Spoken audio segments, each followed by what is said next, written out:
Welcome to another edition of the Business Brains and the Bottom Line podcast. My name is Paul Delegro, your host, and my guest today is Chieng Moua. Now, Chieng, before we talk, I don't know why, maybe it's my Italian upbringing, but when I hear the name Chieng, I can't help but think of Vin the Chin Gigante. He was a mafia boss in New York. So I don't know. You're not in the mob, are you? No, but my lineage is tied back to Genghis Khan, which is probably everybody else of all three Asian parts of Europe. Yeah, that's where gangs started, right? Oh yeah, they were notorious for cutting people's head off. Yeah, I got to believe gangs were a lot more vicious back in those days than they are today because there was no rules, there was no policing, there was no you did whatever you had to do. Yeah, I mean the rule is submit. That's basically if you didn't do that, you didn't breathe very often. So, all right. So you do have crime in your family though. So we've established that it goes back thousands of years. But at any rate, so yeah. Well, Chieng, all kidding aside, welcome to the show. Happy to have you today. And Thank you. Chieng, you are the CEO of Neurocarbon. I am. Kind of a startup, and but before we get into the business side of things, you and I have talked. You've got a fascinating upbringing. Give us a few-minute description of an explanation of like how you got to the United States, where you come from. I think people would be really interested to hear that story. Yeah, absolutely. My parents were from Laos, and that is a country right next to Thailand. And during the Vietnam conflict in the 60s and 70s, 50s, 60s, 70s, and there was the whole recruitment of the Hmong people, which were in northern Laos and northern Thailand. They're mountain people, basically.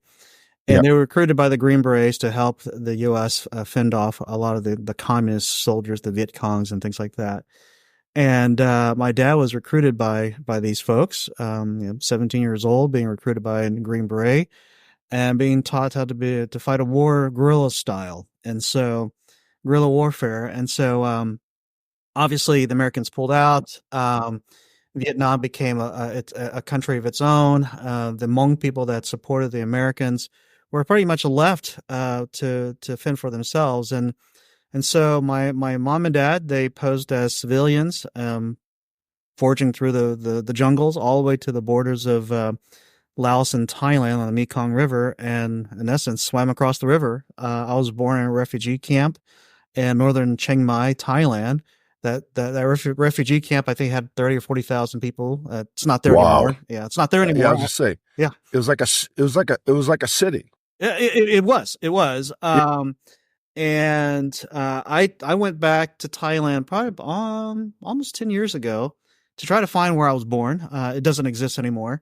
But from that, I was born 14 days, and then 14 days later, my mom and dad got their papers to come to the States as refugees of the United States government, landed in Dallas and started a whole new life. My dad at the time, military, he spoke a couple of different languages, my mom, none. And so, I was a first generation, American, by way of a war. So that's how I came here and went to school here and, living the American dream per se, because my dad got his education. My mom got her education. They became entrepreneurs, built an amazing life, put us through school. Yeah. And, then that's how it worked out. Yeah. That's a great story, by the way. I love to hear stories like that. People that, like your family, came here under adversity, right? Yep. And made a great life for themselves, because it shows you, without getting political here, it shows you that if you work hard and do all the right things, you can be successful and have a great life in this country. I think you're absolutely right. I think it's also because the war situation was horrible. From the stories that my grandmother had passed away would tell me that they would just literally come into the villages and just kill people, just because. And there was nobody there to stop the bad people from doing these things. And so, when you have that kind of trauma, and I remember, just a little sidestep here. I remember bringing home my first B in school, I was a junior in high school, and my dad, was very upset because he's like, I didn't climb through all this jungle for you to come here and get a B, right? I mean, oh God, he really tried to guilt you, right? But then having kids now, I can understand the things that parents sacrifices for the kids to try to build a better future is very real. And so, now I have that respect for what my parents went through in order to provide the life that I have now. Yeah. Well, I think that's pretty common, right? We all think, parents just do what they do until you become one and realize, wait a sec, this is not as easy as I thought. Oh, absolutely. Yeah. So, well, congratulations to you and your family. I love hearing stories like that. I'm another generation removed, but all my grandparents came from Italy. They couldn't even speak it, read and write in their own language, and they just came here and they worked, provided a better life for their kids, which were my parents, and then in turn, I think my parents provided us with a better life, and I'd like to think I provided a better life for my kids. So, you keep paying it forward a little bit, right? Absolutely, and I think this kind of goes into why I chose the career I chose and do the things I did, because and I the stereotypical Asian family would be either you're an engineer or you're a lawyer or a doctor, or you have your own kind of a little side business thing. And so I went the corporate route, and that was very unusual because you were taught to be self-sustaining and kind of isolated from other cultures. And so from my perspective, it's been very both challenging too, because they didn't. I remember my mom telling me the story. The first time they saw a grocery store was like, wow, I don't have to go to the field and pick an apple, Good stuff, point. Right? Yeah, good point. We're not spoiled, are we? No, absolutely not. Especially now with Amazon, right? So yeah, no, I know. So, well, to add, and I really do want to get to what you're doing for work. I think you're doing great things, and I read your bio on LinkedIn that you really want to help the world, right? I mean, that's kind of what you're doing. But one more wrinkle to add to this. Sure. Your wife was from the Ukraine, if I remember correctly. That is correct. And so what? Okay, so I was going to say, you've got a very unique life. Let's leave it at that. Yeah. What my family has gone through and transitioning from having its own country and its own livelihood, moving into a different country through war and strife. Never in my life would I was expecting that anybody would go through that again. Right. I mean, we know things change, but I didn't really think that's going to be that extreme. And so my wife being Ukrainian, we were waiting for our documents to come to the States and going through the typical immigration process, which is still 5 years in the making, by the way. It's not an easy process. But is she not a U.S. citizen yet? No, she's not. And so with all the different letters and things that we've done with immigrations and the U.S. Department and all this department services, the only reason why she was able to come here is through the United for Ukraine process. And while the United States government has not officially called Ukrainians refugees, they've called them parolees, meaning you can come here to the U.S. for a limited amount of time, and once the war is finished, then you can go back. So it has been a bit of a safe haven approach to providing safety for Ukrainians. And so here in Dallas, my wife, my mother-in-law, my stepdaughter, and then my son, who's a little boy. And so, the whole family's back here after traveling for the past 2.5, 3 years, living abroad and traveling different countries to different countries, just trying to be in a safe place, but still operate a business and a company. Nice. So, well, I'd love keep me posted on the immigration stuff. That's always.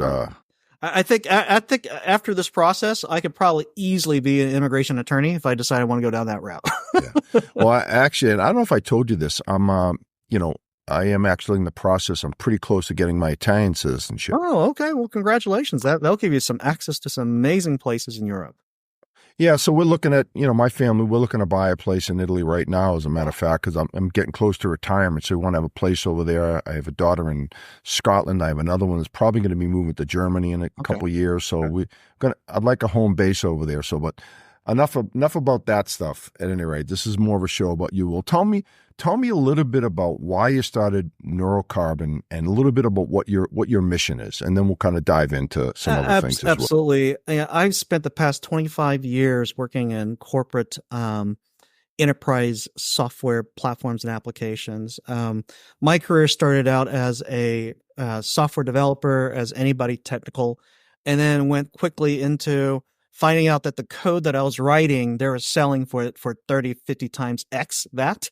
And finally realized, woke up one day, it's like, this code you're selling, who's selling it? How are they selling it? So I got into more of the sales side early on as a solution engineer. So working with the sales reps, doing the demos, doing all the customization of all this stuff at Oracle, PeopleSoft Oracles. And that was my background in those type of enterprise applications. And then quickly shifted from storing transactions and really analyzing them and understanding patterns in business decisions and how that's being supported through advanced analytics.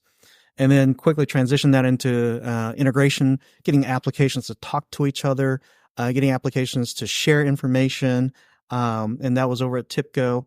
And then that transition into automation. And then at a period in my life, I was head of innovation over at a company called Blue Prism. And Blue Prism at the time was the leading robotic process automation company on the planet. They were bought and sold through SS&C Technologies. That was about 3 or 4 years ago, and left that organization to go do my own thing.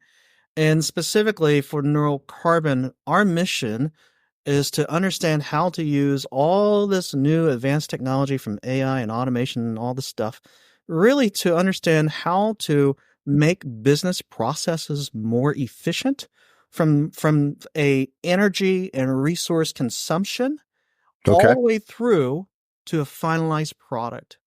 Because my experience when I was working with large ERP applications, even though ERP stands for Enterprise Resource Planning, resource in that mindset is about finances and labor dollars and hours. It's and sometimes supply chains as you're looking at, where you need to buy your equipment and procure things.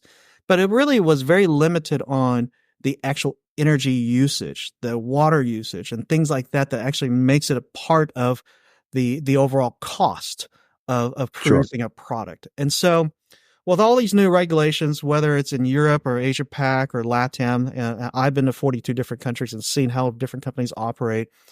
Neurocarbon's mission is to understand the inputs from all the different variations and variables and the output of a quality product that means compliance for all regulatory reporting. So that means that if I'm a CFO, I have all these frameworks that I've got to adhere to, whether it's financial frameworks, disclosure frameworks, regulatory frameworks, climate frameworks, whatever. And who has to manage that? You got to have a whole team to just produce an end product. It's very expensive. And so what we've done is we built an AI platform around that to not only estimate the inputs, but also to watch how these processes are being built. And at what point is it most energy intensive to identify those as potential risk and how to offset those, whether it's through redesigning the whole entire process, or maybe it's the type of energy you're using. Maybe it's the type of supply chain you're using, or maybe how it's being procured. And so this type of advanced data modeling and forecasting technique is what I've done for many of my customers in the past. It's just never been productized. And so that's exciting because, everybody's all about making the world and environment better. But as much as I want to go out and plant a tree, at the end of the day, it's still dollars and cents, right? Yeah. I mean, I was going to say, at the end of the day, guys that are making decisions that have their budgets and bottom lines, the CFO, the C-suite folks, they must, what you're preaching is music to their ears, I'm sure. If you can say to them, and I don't know what the numbers are, I can save you 15%, 20%, whatever that number is, why would they not engage with you, right? Well, and this goes back to, and for your listeners, some of your listeners may know of Six Sigma or Lean initiatives and all these best practices around manufacturing, and that's around the manufacturing world. But in the sense that if you took manufacturing for making cars and understand the energy inputs and all these different variations, what's required, Now take that model and apply it to food production, apply it to healthcare, apply it to pharmaceuticals. There's only certain ways you can make a molecule for a vaccine. Because if you make a mistake there, obviously bad things happen to people. So does that mean that you get the same quality of product if you reduce energy input by 20%? That's the Right. big question mark, right? Everybody's under pressure for both financials, resource consumption, and at the end of the day, it's about understanding the liabilities that, hey, when bad things happen, how do I trace all this all the way through the business processes, all my manufacturing process to identify risk?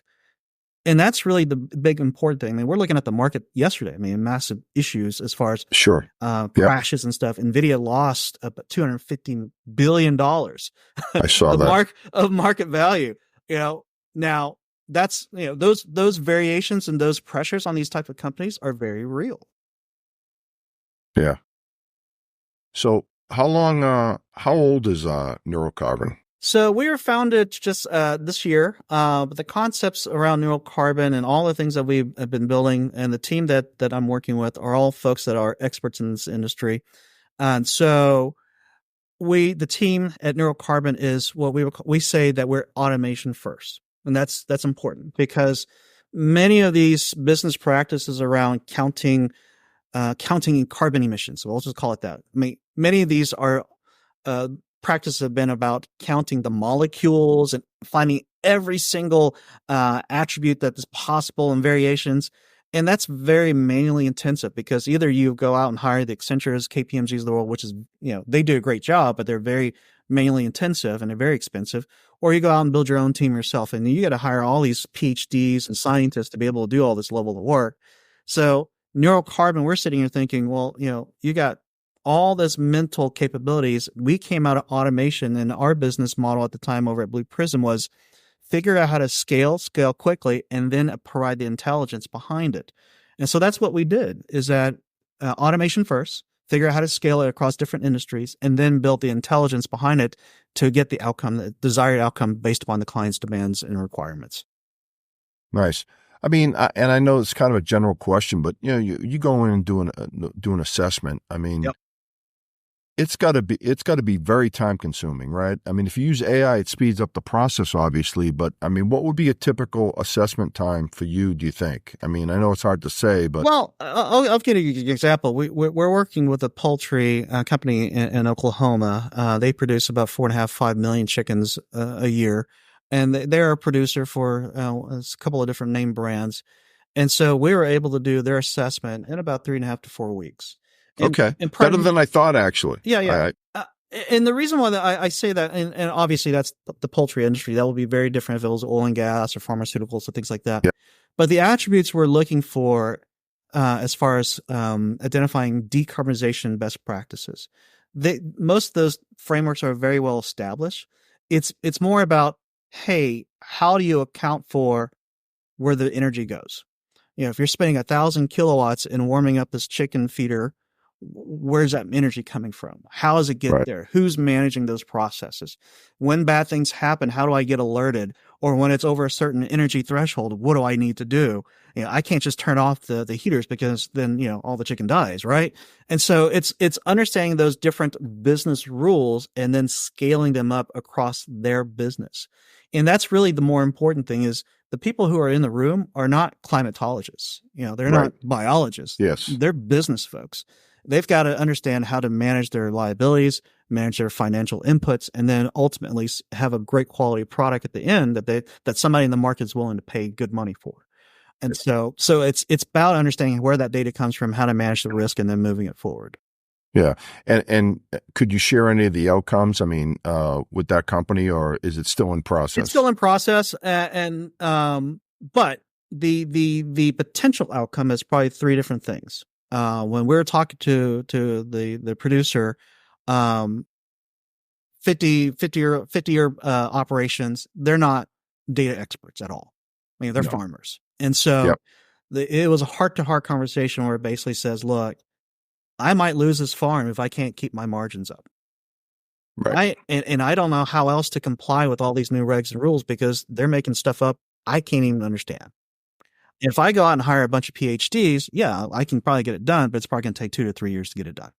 Yeah, So and a lot of money too. yeah, and a lot of money. Can you help me figure out how to automate my business practices here and identify opportunities where I can either reduce my costs or I can create additional revenue opportunities. So in chicken farming, the poultry business itself, obviously you got to produce a quality product for consumption, but there's all these other wastes, right? The chicken poop, right?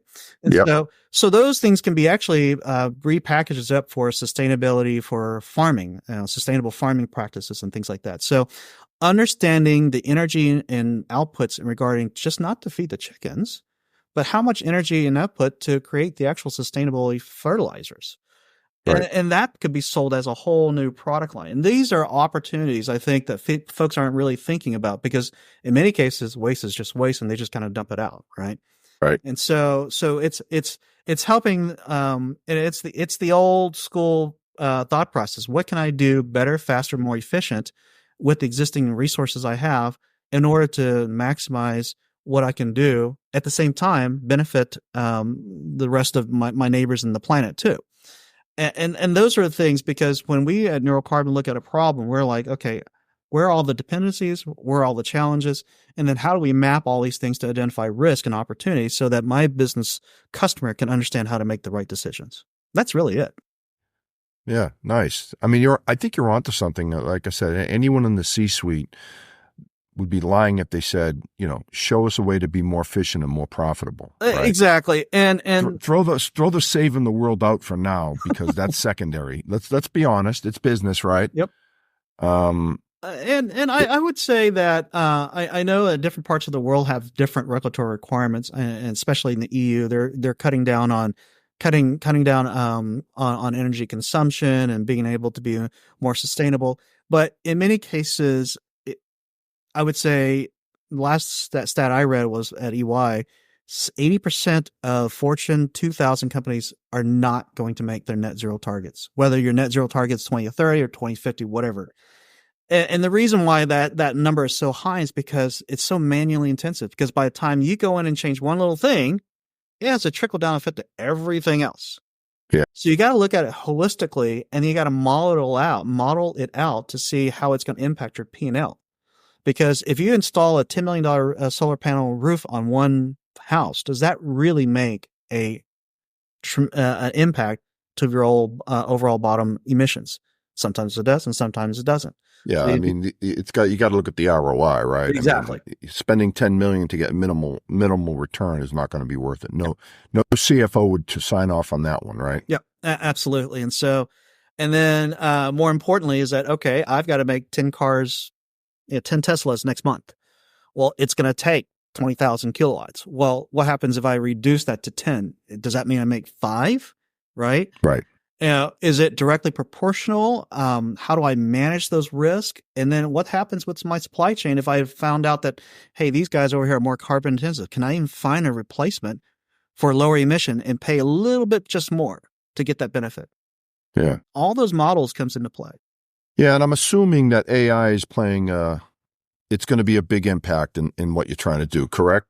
I think the answer is definitely yes. I think that with all this advent of new technologies, the use cases around AI has been, with ChatGPT, was just ask me a question and see what the machine comes up with. I think with the AI piece itself, it's going to be more about, can I prove that my model works? That's more important. I have all these symptoms. I go to a doctor, and the doctor's going to say, I have some sort of disease. And then the doctor's going to ask AI, well, how do I diagnose this? How do I treat it? How do I do this? And so depending on all my attributes as the patients, I might have a different treatment plan versus what you have. Right. And that's the beauty of AI, is that now I can tailor and customize and be able to understand the variations and nuances just to that specific patient. And that's very unique. One of our team members is a leading PhD in machine learning and in AI, and he calls it causality AI, meaning understanding what's going to cause those different outputs. And that's what you got to focus on. You can't go out and try to boil the ocean. There's just too much data. No. There's too much data. And then the compute requirement for that is going to be super expensive too. Yeah. Well, now that you're getting into a different. I think if you look at all the data centers in the world and how much energy they consume, I mean, I'm seeing some staggering numbers. I don't remember off the top of my head, but when there's going to be too many data centers and not enough energy to support these, funny you mentioned that. Amazon, Microsoft, and Google, the top 3 or 4, they are spending so much of their own money. And here's what they're doing. They're going out and buying properties and assets and reselling them or even acquiring them as carbon credits and offsets for their operations. Just like how Tesla has made quite a bit of money selling their carbon credits into the global market, that's what a lot of these infrastructure cloud companies are doing. And that's very exciting because not only is neurocarbon identifying where the financial risks are and understanding how to rejig your business processes and automating that at scale, we also have the capability that says, look, if there's only one way to make this vaccine and it's super energy intensive, maybe you need the right carbon offset. And here's how we can broker that or send that data across to do that financial offsets on your book and show on your books to your shareholders and investors where that carbon credit came from, how it got there, the purpose of it, and how it's being utilized to offset your carbon emissions. So that's important too. It's not just automating the process. It's the actual financial tracking of those assets outside your 4 walls of your business. Yeah. Well, overall, how are things going for you? I know you're relatively new, but I mean, I love your story. I love what's going on with you. I love what's going on with neurocarbon, and it sounds like you're off and running. Yeah, we're it's exciting because we have several opportunities we're pursuing. And I would say that while we're out raising capital, it's been interesting. I don't think that to a certain parts of the industry, the sustainability decarbonization business, people haven't really thought about outsourcing decarbonization and sustainability to AI and robots. We've already done it in the finance industry. Anytime somebody scans their credit card, your card might be used by somebody else. All that is AI, right? Yeah. And so we already have that in finance to manage anti-money laundering and fraud detection and all this stuff. Why not use that similar tech to solve the sustainability problem? There's just too much data, too many of the variants, 30 different frameworks across the globe. You're going to call it potato. I'm going to call it potato. Just build an AI model to be able to manage that. And so we can speak the same language and understand that, hey, $1 of offset is 50 pounds of carbon, whatever that number is, right? Yeah. And so the answer to your question directly, yes, we have a lot of interest. There's been a lot of interesting pilots and requisitions coming to us. I think that especially with part of the crypto world here is evolving so that now you can tokenize a lot of these assets on a blockchain. So when you buy the next Tesla car and you sell it to me, there's a whole history of who owns what along that product life cycle. And then when that product is time to be recycled, we all can then, quote unquote, get the benefits from that because we were able to share it amongst ourselves. Now, that kind of a mindset is very different. Yes, very much so. Very different from our current financing and business and accounting process today. But I think that's what's going to change. I think that's what's going to build the next new economy and opportunities. Very nice. Well, it looks like the future's bright for you guys. Again, having been a salesman my whole life, pretty much, it's all about opportunities, right? Yep. And, generating opportunities and for a startup to be generating that much interest, I think that's a really positive sign. You're on the right track, I think. It definitely is. And good and bad, the U.S. is probably about 2 to 3 years behind the rest of the world. And so a lot of our traction has been either in Europe or LATAM because these are fast growing economies. They are now being, to sell an avocado into Germany, you got to account for your carbon emissions. Well, how do you do that? Yeah, really. A farmer's not going to go and sit there and put it on a scale and this and that. You got to be able to do that scale, and you also have to be doing it at a cost where these localized farmers can incorporate that pricing in that risk into their financial models. And so that's why we're targeting emerging markets first, because here in the States we have a lot of technical debt. Made a lot of money selling that. You probably did a lot of money, made a lot of money selling consulting services here in the U.S.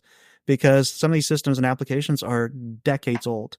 No doubt. Yeah. Thankfully, in emerging markets, there's not a whole lot of technical debt. I can just go in there and say, okay, I need this data, I need that data. Let's get the robots to do their job and the automations to do it. And let's forecast these numbers out. Let's see if we can hit these targets, and let's see if we can prove it.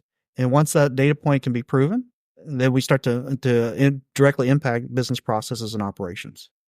Very nice. Well, hey, we'll kind of end on that note, Chieng, but if someone wanted to get in touch with you, if someone had maybe some interest in your services or just wanted to have a conversation, how would they do that? Sure, absolutely. You can definitely reach me at Chieng, that's CHIENG, at neuralcarbon.ai, or come and visit our website. It's going to be refreshed here in the next couple of weeks, and that's www.neuralcarbon.ai. All right. Awesome. Well, I really enjoyed this. I'm going to definitely be keeping track of you, and maybe before you go public, I'll buy some stock, and maybe you'll make me a wealthy man someday.